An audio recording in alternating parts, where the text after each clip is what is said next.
Ratnesh sir नमस्ते। Industries में तो कुछ हो नहीं रहा, करना भी नहीं चाहिए, फालतू का पैसा क्यों पार्क करें जहां पे रिटर्न ही नहीं आना। आप मेरे को बताइए सर, आपके शेयर्स कौन से हैं? गुड आफ्टरनून डिम्पी जी, सभी दर्शक गुड आफ्टरनून एवरीवन, सभी दर्शकों को नमस्कार। मुझे ऐसा लगता है कि स्टॉक स्पेसिफिक तो जरूर मूवमेंट बना रहेगा। इंडाइसेस में जैसा आपने जिक्र कर दिया है कि कुछ ज़्यादा मूवमेंट नहीं हो रहा है, तो पर स्टॉक स्पेसिफिक जरूर इसमें थोड़ा-सा मोमेंटम बना रह सकता है। इसमें सबसे पहले मुझे रिलायंस में थोड़ा-सा अच्छा ब्रेकआउट दिखाई दे रहा है। यहाँ पे एक मुझे अच्छी तेज़ी यहाँ पे बन सकती है। रिलायंस में तो ₹2910 का स्टॉप लॉस लगा के मुझे ऐसा लगता है कि 3020 का यहाँ पे टारगेट आ सकता है। दूसरा एलटीएफ एलटीएफ में मुझे ऐसा लगता है कि इसमें कहीं पे भी इसमें वापस अच्छा एक बड़ा मोमेंटम इसमें आ सकता है। तो एलटीएफ में मुझे ऐसा लगता है कि जो टारगेट बन सकते हैं वो 185 का, और स्टॉप लॉस जो बन सकता है वो ₹175 का बन सकता है। और इसके साथ एक अपडेट मैं दे दूँ, सीमेंस का कल मैंने एक ऑप्शन के चैंपियन में दिया था 7450 के कॉल का।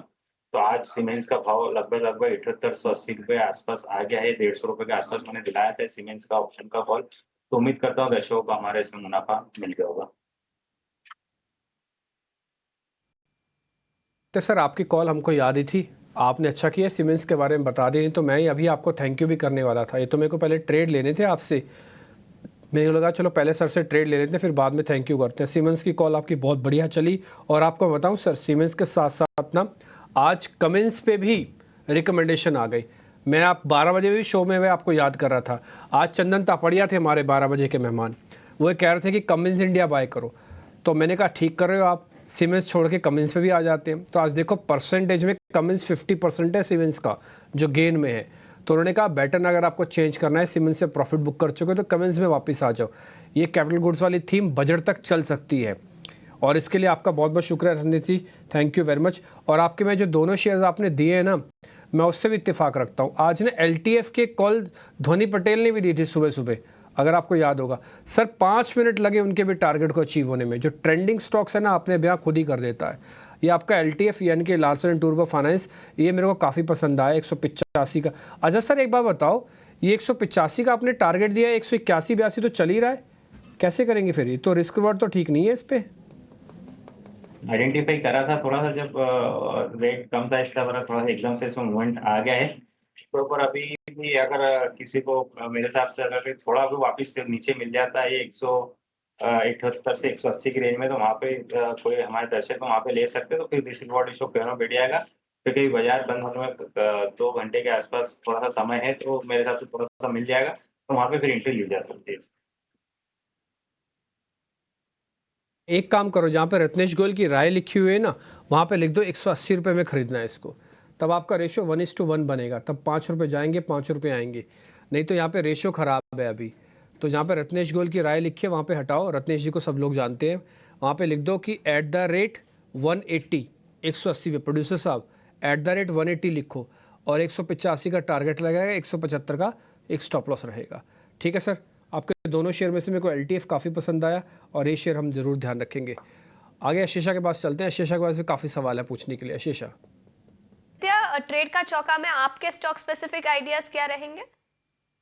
शीर्षक साथ जाना चाहूँगा। पहला है सेरा सैनिटरी।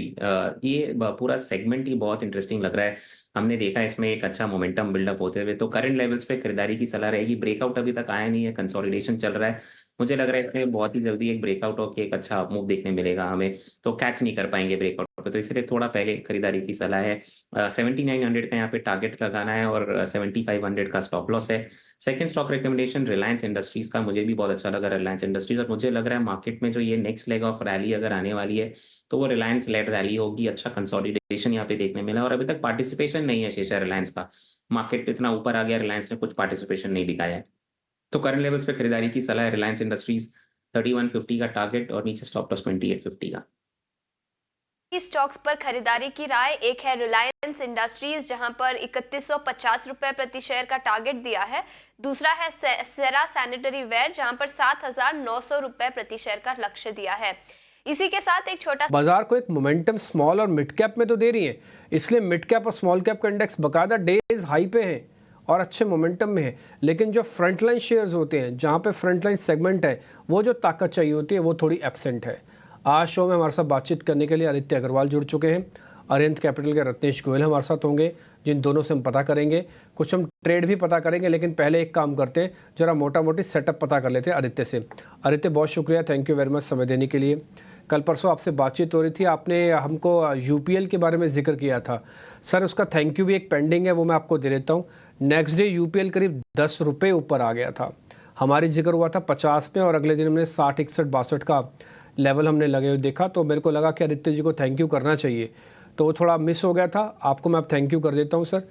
एक मेरे को जरा पहले गाइडेंस दीजिए इंडेक्स पे, ये फील करा रहा है कि मैं अभी चला बट चल नहीं रहा, ये फील करा रहा है कि मैं अभी टूटा बट टूट नहीं रहा।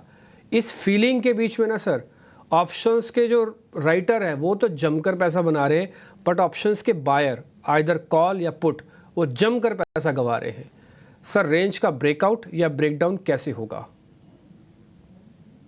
डिम्पी जी, शो पे बुलाने के लिए शुक्रिया और धन्यवाद यूपीएल के लिए। बिल्कुल, अगर हम मार्केट की बात कर ले तो जैसा कि आपने कहा, एक बहुत ही सीमित दायरे में मार्केट ट्रेड कर रहा है, निफ्टी बैंक निफ्टी दोनों ही, और ऊपर हालांकि नए हाइज एवरीडे बना रहा है मार्केट, बट वो रन अवे रैली हमें मार्केट में देखने नहीं मिल रही है, जैसा कि ब्रेकआउट पे आता है यूजुअली एक नए हाई पे। एंड ये ट्रेंड रहा है डिम्पी जी, अगर हम जनवरी से देखें मार्केट, तो हर समय मार्केट एक नया हाई बनाता है 1% या 2% से, और वहां से वापस हमें मार्केट में गिरावट देखने मिलती है। इस बार इंटरेस्टिंग ये है कि नए हाई के बाद कोई सेलिंग नहीं देखने मिल रही है मार्केट में, and most of the people are sitting on the side line still, I think, to get into the market waiting for a correction, और करेक्शन आ नहीं रहा है। मुझे लग रहा है कि शायद ये टाइम वाइज करेक्शन हो रहा है, एक प्राइस करेक्शन नहीं हो रहा है मार्केट में, और एक कोई भी एक दिन एक ट्रिगर आएगा और ये मार्केट को एक बड़ा गैप अप चाहिए डिम्पी जी, यहाँ पे एक 150-200 पॉइंट का, और उसके बाद सस्टेन रैली देखने मिल सकती है हमें मार्केट में। तो अगर मैं डे की बात करूं तो डेफिनेटली एक रेजिस्टेंस है 23,450 से 23,500 के आसपास, अगर उसके ऊपर सस्टेन करता है निफ्टी तो यहाँ पे एक फ्रेश एडिशन कर सकते हैं 23,600 से 23,700 के लिए। इंटरेस्टिंग है कि जो आपने स्टार्टिंग पे बताया शो के, कि बैंक निफ्टी को वॉच करे, बैंक निफ्टी सुबह से टूटा नहीं है, और ये पिछले कुछ 3-4 दिन से हमें देखने मिल रहा था बैंक निफ्टी अंडर परफॉर्म कर रहा था, आज के स्तर पे बैंक निफ्टी आउट परफॉर्म कर रहा है, and that is led by heavy weights like HDFC bank, Axis bank, और बाकी छोटे बैंक भी पार्टिसिपेट कर रहे हैं। मुझे लग रहा है यहाँ पे बैंक निफ्टी पे थोड़ा सा नजरिया रखना चाहिए ट्रेडर्स को, अगर ये 50,000 के ऊपर सस्टेन करता है तो एक फ्रेश लॉन्ग ले सकता है बैंक निफ्टी पे। 50,250 का पहला टारगेट रहेगा, जो कि बराबर निकाल नहीं पा रहा बैंक निफ्टी, और उसके ऊपर मुझे लग रहा है बैंक निफ्टी एक बार 50,700 तक के मूव्स तक के लिए रेडी होगा। तो बैंक निफ्टी पे नजरिया मेरा ज्यादा तेज है, और हालांकि अगर बैंक निफ्टी चलेगा तो निफ्टी पे क्योंकि बैंक्स का वेटेज ज्यादा है तो थोड़ा बहुत निफ्टी में भी हमें चाल देखने मिलेगी। तो ओवरऑल मुझे बहुत ज्यादा वीकनेस नहीं लग रहा मार्केट में as such. Time wise consolidation चालू हुआ, उसके बाद मेरे हिसाब से मार्केट में एक अपवर्ड मोमेंटम कंटिन्यूएशन दिखेगा हमें।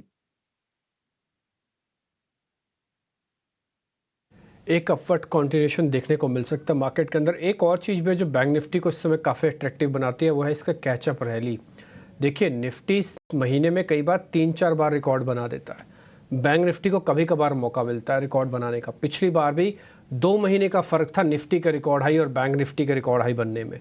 तो कई बार क्या होता है कि बैंक निफ्टी बुरा सा मान जाता है, उसको चिढ़ मचती है, फिर बुरा मान जाता है, फिर देखता नहीं है, फिर वो एक ही दिन में 1000 पॉइंट भी चला देता है। कहने का मेरा मतलब है कि बैंक निफ्टी के अंदर रिस्क रिवार्ड आपका ज़्यादा अच्छा है। दूसरा पॉइंट, बस एंट्री ठीक होनी चाहिए। अगर इसकी एंट्री ठीक है तो फिर कोई दिक्कत नहीं है। आज भी अगर आप देखेंगे ना, रेशियो 12 शेयरों का कंपोनेंट है बैंक निफ्टी, उसमें से 8 शेयर चल रहे हैं।